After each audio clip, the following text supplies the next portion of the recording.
All right, guys. You know what? You want to join the Sin Club? This is how you do this. You need to get on Patreon and go to patreon.com/cinemasins because you can get stuff early. You can get you can get videos early, you can get podcasts early. There's even some tiers where you can get a bonus video that nobody else gets to see. There's 2 bonus podcasts. Like recently, what did we do? We did Overlord for a Sins video. We did a couple of podcasts. Question was asked, what movie from your childhood could you not watch again? So on and so forth. On Cinemasins, we answered questions that had been lingering, and we went ahead and answered those and everything.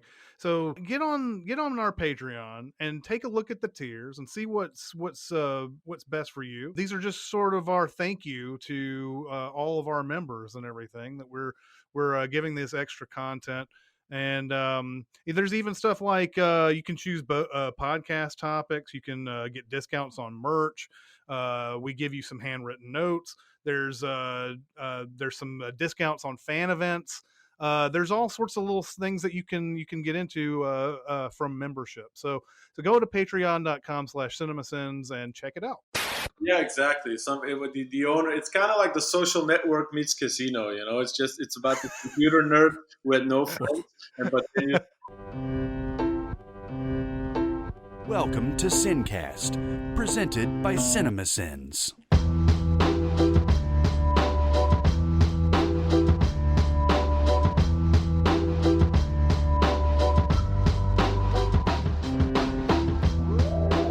All right, everybody, welcome to the SinCast. This is Chris Atkinson from Cinemasins, joined by Jonathan Watkins from Cinemasins. Hello. And today we have a very special guest. It is director Robin Pront. I hope I'm getting that right. Or Robin Pront. I'll try to get it. I probably got it right beforehand, and then I messed it up now. But anyway, director of The Silencing, which is is it August 14th? Yes, I think so. August 14th it comes out. And it is a mystery starring Nikolai Coster-Waldau and Annabelle Wallis. And so before this movie, you did a movie called The Ardennes. Yeah, correct. That's a movie. And I watched that movie, and it was really good. What was your experience like on that? That was great. It was my first feature, and I had the luck of like getting out of film school and immediately started working on my first feature because the actors from my short film, they already had like an idea for a movie and they wanted me to do that. So it was just I had to. I didn't have to do all the shitty jobs that you had to do after you graduate. Wow, that's awesome. That's awesome.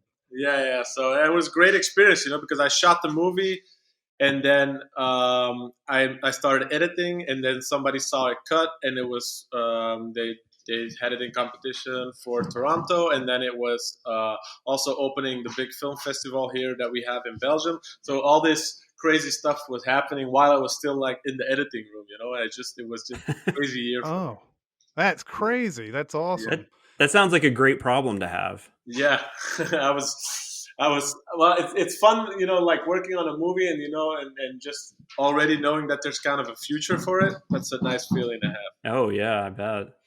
Yeah, it looks like the writer of that movie is also the star in that movie too. Exactly. So that was the actor that starred in my short films, and he actually wrote a play and directed a play like 10 years before, and the producer of Bullhead, another Belgian movie, wanted to turn that play into a movie, and that's when they found me to direct it, and then I wrote the script together with the actor. Yeah, you guys must have just felt like everything was just a whirlwind at that point to just be able to make a movie, and suddenly you got all this attention and everything. Yeah.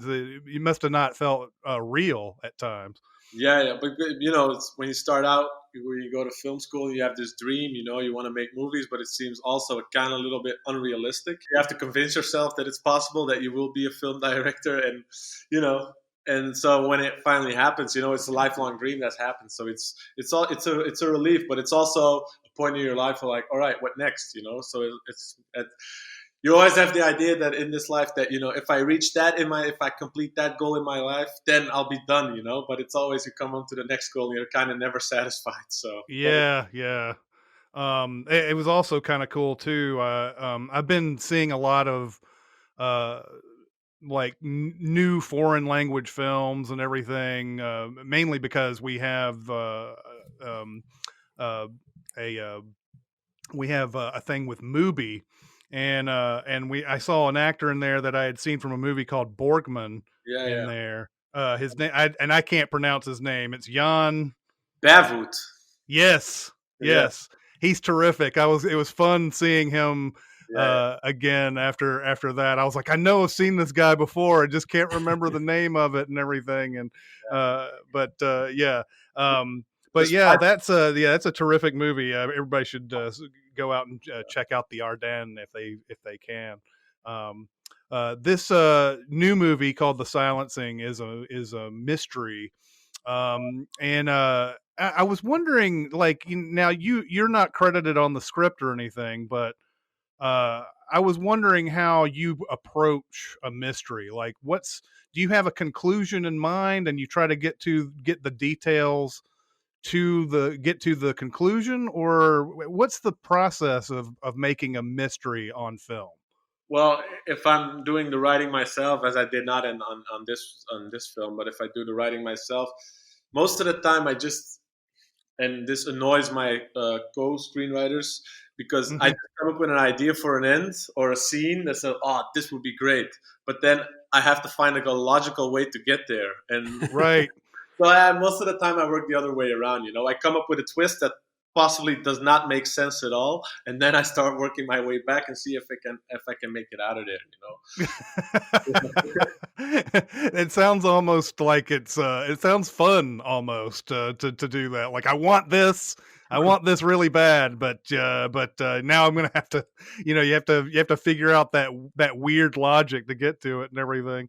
Yeah. Um, but it this movie sort of takes on a it you see the location. Now, I'm not sure where you shot this. Where did you shoot this? We shot this in Sudbury, Canada. Oh, yeah, okay. Yeah.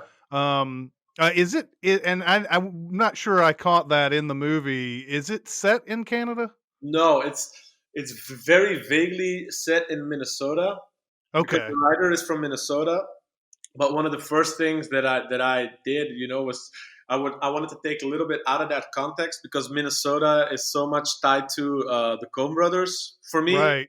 and I Hmm. felt like if I start off with this big sign that says Minnesota, I don't know, it already, the movie gets like a certain stamp on it. So I just wanted to have this small town America feel about it. But if you look really close to the cars, you'll see like Minnesota plates and all that stuff.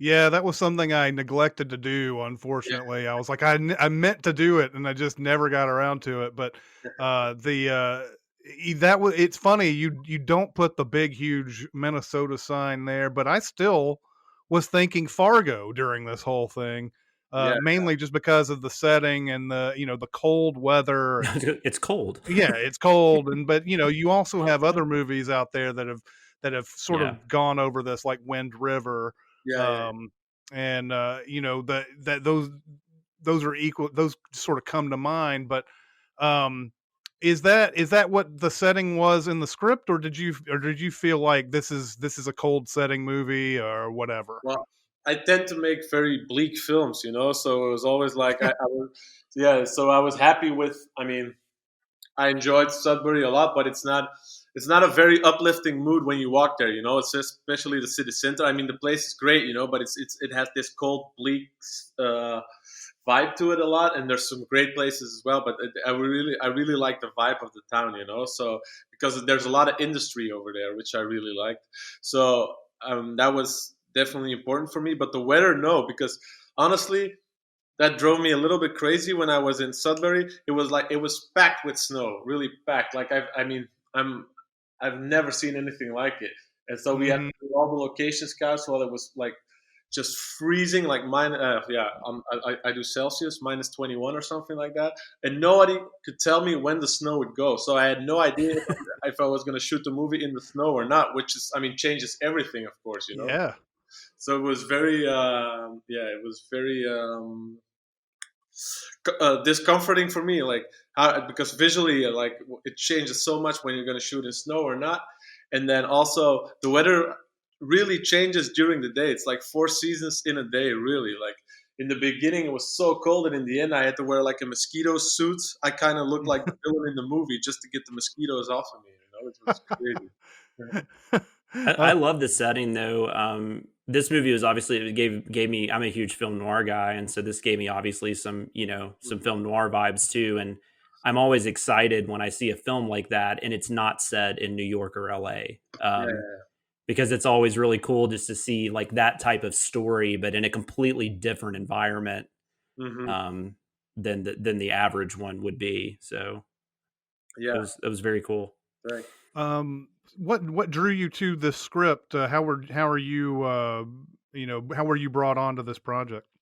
Well, a friend of mine, a producer sent me this. Well, not a producer, somebody who financed this movie sent me the script, and he said it might be something for me because I've been reading a lot of scripts since the Ardennes, and I really like connected with this one, of course, because of the character. Because a lot of scripts have like the good guy who loses his daughter, but this was like an anti-hero, somebody Hmm. that I just I really connected with. And then of course even like the people who are expected to do good do bad stuff in this movie, so it was very morally ambiguous, which I liked. And then of course you had like the setting and yeah, all that kind of stuff drew me in. And it also, I like these kind of mysteries where it keeps you guessing the whole time, because you want to you keep on a it's very good to create like character development within a setting of wanting to know the mystery, because then I'm always kind of more, my attention span is bigger when I want to know what's what, in a movie. So that's what I liked about this as well. Is it challenging though? Like as far as Chris was asking about just filming a mystery, but kind of going off that, is it challenging when you're kind of forced to have to set up these other suspects and red herrings and maybe other Yeah, like subplots that'll lead us down a different path? yeah, it's difficult. I mean, it's mostly challenging for the screenwriter.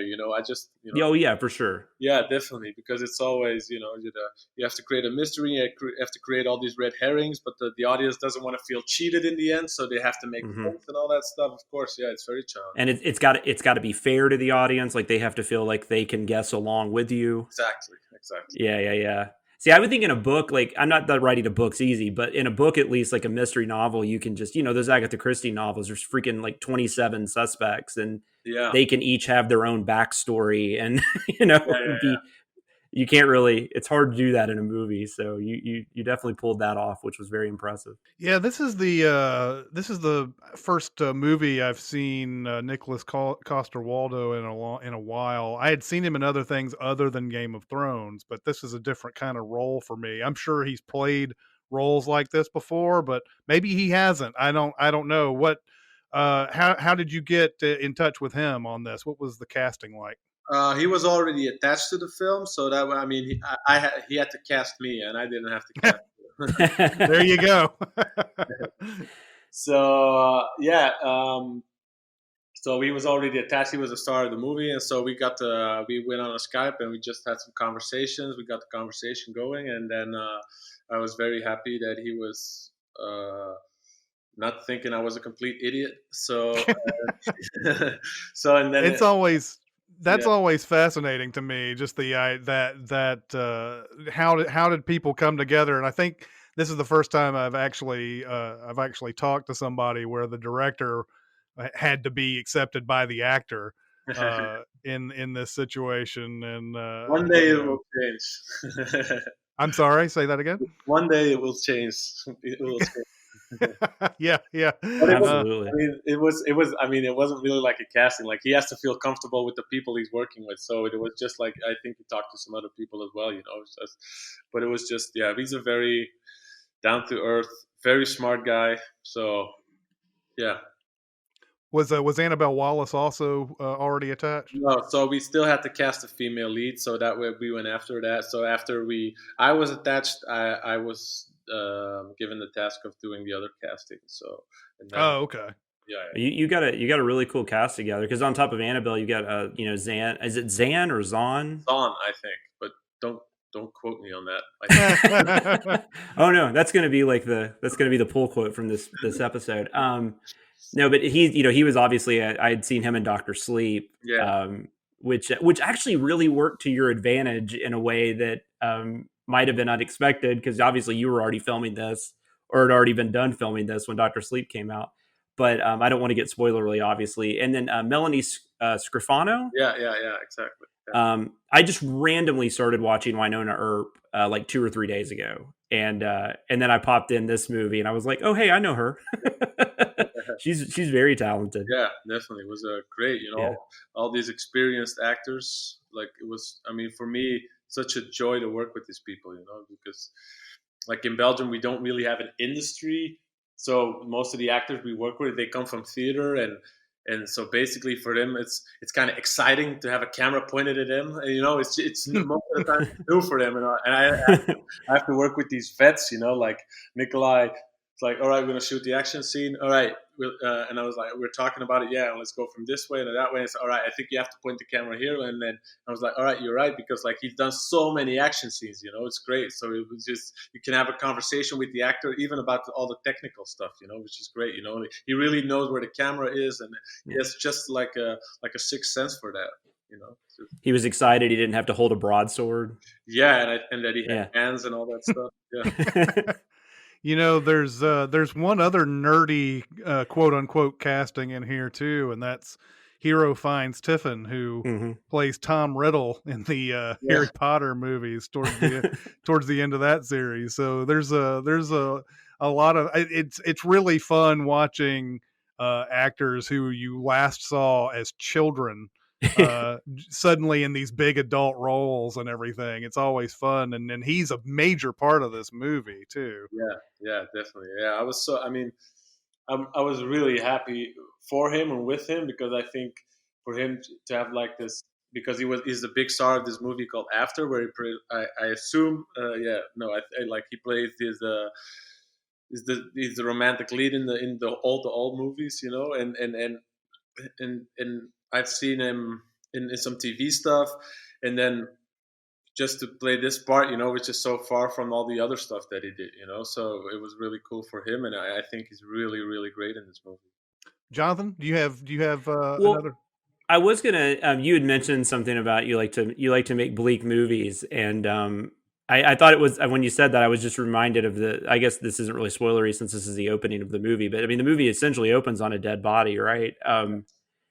Is that like, and I know that's probably I don't know if that was in the screenplay as well, but just from the writer and director working on that, is that a challenge, like going from such a dire opening like that? Because I mean, you can't really just cut to like a kid's birthday party, right? Like you're kind of setting everything up like this is what this movie is about, right? It's about death and loss, and Yeah, the opening scene is something that well, I can tell you guys this. It was always supposed to open with like this huge action scene, but but it was like I'm talking about like a chase scene, but I felt like the movie should open a little bit more subtle. And also, I saw this beautiful, because I was doing the location scouts in Canada, and I saw this beautiful waterfall, and I just had to put it into the movie. And then I started having this idea about just a floating body into the waterfall. And then I talked to the writer about it, and then we started developing the scene. Oh, well, I'm glad you guys decided to do it that way. That that was very effective. Yeah. It was also very challenging, because the body is not CGI; it's a real body. So we had to like pull it through the waterfall, but that thing was crazy, It was just like, it was really some like the far cousin of Niagara Falls or something. Like the water just get like, and just to have the body go through the water, and then we have to recoup the body and put it through the waterfall again. You have to reset everything. It's just like, yeah, it was I mean, it was pretty crazy, that scene. What is the editing process on a movie like this? Like, were there things where you were like, I don't know if this is working, or you cut something for time, but then you realize there might have been some detail that was in there that you needed to put back in? Well, I think I will say yes, but I assume Scorsese or Christopher Nolan will say the same. It's always like that. It's just thinking like this doesn't work or that doesn't work, or maybe put this thing here. And even with the red herrings, yeah, like how much information do we want to give the audience? And it's something that you don't really know unless you show it to people, because I see the movie 70, 80, 90, 100 times in the edit. Right. Yeah. So, and there's a lot of stuff that you don't know if it works because, it's just you want to create this mystery, but you also don't want to bore the audience. So it's always walking on a fine line. And also, what was particularly challenging with this movie, I think, was kind of the geography of the whole thing, because the forest, like where are they right now, and how far is the cabin from the woods and all that stuff. So we had within the timelines of the movie, just stuff like for how long are they walking now? Are they walking for 2 hours, or are they walking for 8 hours? So that's something you have to take into account, because you're cutting in with these parallel storylines where you see somebody driving and she just got off from another scene, but you see the other guys walking into the forest, and like, what is the timeline? So that was something difficult that we had to work with. Yeah. Just going off that though, that was interesting. You made the comment. I mean, obviously, this movie is you definitely succeeded, and this is not boring at all. This is actually very exciting from from the moment you see the dead body till it ends. I mean, it seems like it's nonstop. There's that great moment. Like I said, it's hard to do this without giving away anything, and I don't want to. Obviously, we're not going to do that. But there's a moment, I guess, maybe halfway through where they're at Nikolai's cabin. Yeah. Annabelle Wallace shows up, that scene. Yeah. And I guess that's kind of where you set up a lot of interesting character moments where that's where it kind of started feeling like film noir to me, because exactly. people have to make these decisions that that was kind of go against who they are, but they believe they're helping somebody else. I'm trying to walk around this without saying anything. Yeah, I mean, that was one of the scenes that really lured me into it, because like, wow, this is something that you don't expect in this kind of, in these kind of movies, like the tables turn or at some point, and it's really interesting. And also, it was a very intense scene to shoot, because everything happens in a blip and you have to make it work. So, but it's definitely, that's, like I said, the morally ambiguous layer of this movie is something that really drew me in, particularly that scene. It was just, it was great, shooting that scene. And it seemed like Annabelle Wallace specifically in that scene and for the rest of the movie, I mean, she kind of had to do some, I don't know, I would think that performance would have been kind of tough. Just the way the emotions that she has to kind of display, and at the same time, obviously those, you're in that kind of film noir type scenario, so they're not really supposed to show emotions. Yeah, exactly. Yeah, but me and Annabelle, we always talked about the character that she does everything for the love of her brother, and she always had like this guilt over her because of her brother, and she kind of wants to make things right again, and that's how she ends up, within our story, and that she goes through the motions of the story, always in mind like the guilt of the brother and what happened between her and her brother in the past. And that's something like she always had to channel that, when she was playing the scenes. I was going to ask if you knew if there was any sort of preparation, research, or anything that any of your actors did, because especially in the case of Nikolai Coster-Waldau, who's playing a father who has lost his daughter, he doesn't know what happened to her and everything. Did he have to go into some research? Did he have to go down deep for that, or was there some sort of direction that you had to give him, or what happened there? Well, I think, of course, he has daughters, so I think he most of all he knows what it's like to be a father, and he and I talked about, of course, the alcohol. Like how much this guy's always drinking, but how much do you portray of him always being a drunk, or is it really subtle? Is it because you have a lot of people who drink and are always on edge a little bit, but they're not barging in everywhere and stumbling over the furniture or something like that. Right.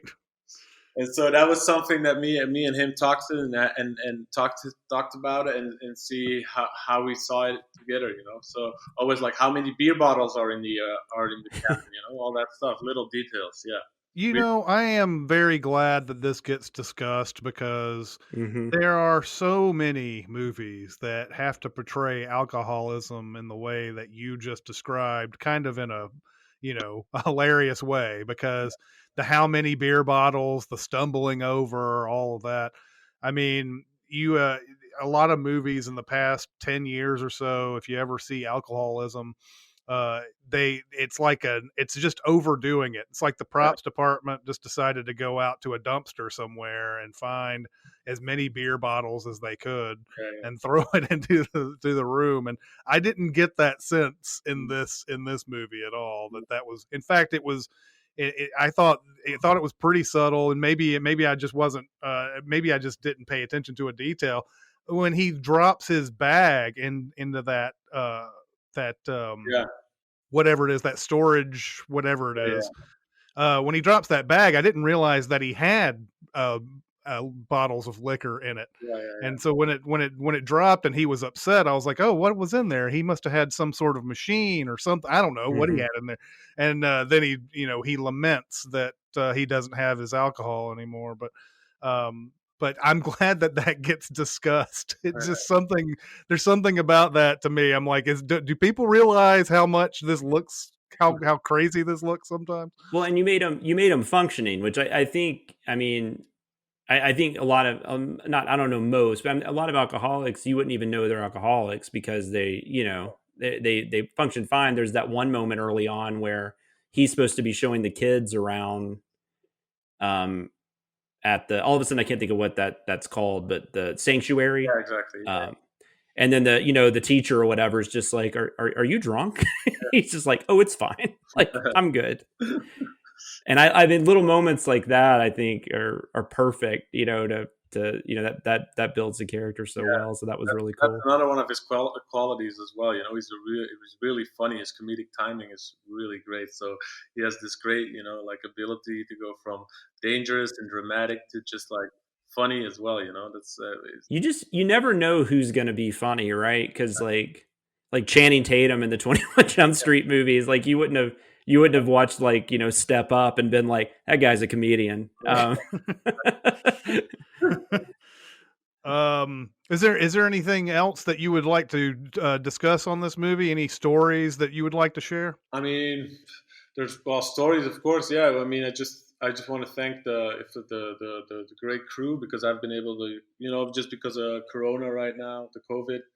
It's just like it's weird for me to see this movie released. It's and just want to thanks to the people of Canada and the crew that was working on this movie as well. Because I haven't been able to connect with them, of course, because of everything what's happening now. I was supposed to shoot a movie this summer as well, but everything got canceled. I just did a short film actually, just within a prison setting because it had like glass between, so it was the only thing you can shoot here in Belgium because it's Corona proof Oh, glass. Huh. Yeah, When did you get this movie shot? Just before Corona, or was it well before that? well before. Like I shot this movie about well over a year ago. Oh, really? Okay. Yeah, Wow. yeah, Yeah, I did not realize did it have to, I mean, was anything at all delayed by yeah. Corona, or was it just I mean, the done? worst thing. I mean, there's a lot worse things in the world, but I mean, for me, that and then for the producers, of course, the movie was supposed to play in Texas at the South by Southwest Festival. Oh, And, yeah. yeah, so that was just a real bummer for us all. But for every Yeah, for sure. Yeah. I mean, cuz that's a big boost for yeah, any movie to get into that. Yeah. yeah, yeah, Um well, at least it's finally coming yeah, out now. exactly. I'm excited. I'm happy that it's out there. So great, going Yeah. well. Jonathan, anything else? I think well, I I think was just, I mean, you were saying you had just shot a short film. Do you have, I mean, it sounds like some things are kind of getting back underway. Do you have anything currently lined up moving forward you want to talk about or? Yeah, I was going back to Belgium to shoot a movie that I've been working on for 10 years. Oh wow. Yeah, it's great. There was when they go to film school. When you go to film school in Belgium, they ask you what's the kind of movie you want to make when you have to do your entry exam. And I said I want to do a movie about this revolutionary nightclub here in Antwerp, where I'm from, and I'm shooting that movie right now. I was gonna shoot a movie 10 years after I went into film school or something like that, or what is it? Yeah, something like that. So I'm gonna shoot that when everything's done with this horrible virus. I'm gonna start shooting that movie. What is the nightclub called? Zillion. Zillion. Like million, billion, and then zillion. Yeah. Why is it legendary? Is it like a Studio 54 type place? Yeah, exactly. The owner. It's kind of like the Social Network meets casino. You know, it's about the computer nerd who had no friends, but then you have computer knowledge to create this revolutionary nightclub, and it was just a really big thing. But of course, everything came crashing down. That's sad. That sounds like an amazing story though for a movie. If you friends of mine who shot Bad Boys for Life, they even have the nightclub in Bad Boys for Life is named Zillion as a reference to the. Oh, really? Cool. Have seen that movie. Didn't know it at the time though, so that's interesting. Yeah. Well, looking forward to that whenever all this allows production again and everything. That should be fun. I always like watching those, like behind the scenes type of movies where it's like some crazy stuff going on. And I like the description of Social Network meets casino, because I'm definitely going to watch that movie. Yeah, we'd like to thank Robin Pront. I hope did I get that right? Am I? One day you'll get it right. I got it beforehand, and then I messed it up. So I'm sorry. I'm going to say Robin Pront because you said you were fine with that. So I'm going to go ahead with that. We're going to go ahead. Thank you so much for coming to talk to us. I always find it enlightening to talk to filmmakers about their movies and the process and everything. And I'm very happy that you gave us some time today. No problem. The Silencing comes out on August 14th, and I believe that's VOD. And is there any like drive-ins or anything like that? Honestly, it should. Well, it's in theaters as well. There's a whole schedule of when it's in theaters. Yeah. Oh, okay. Well, it'll be in theaters then. All right. But it comes out August 14th, and we'd like to thank Robin Pront for showing up and talking to us. That's going to do it for this interview. It's Chris Atkins and Jonathan Watkins. We'll see you next time. Thanks for listening. Comment on our episodes on our SoundCloud page. Check us out on YouTube, Twitter, Facebook, and Reddit. And be sure to visit cinemasins.com.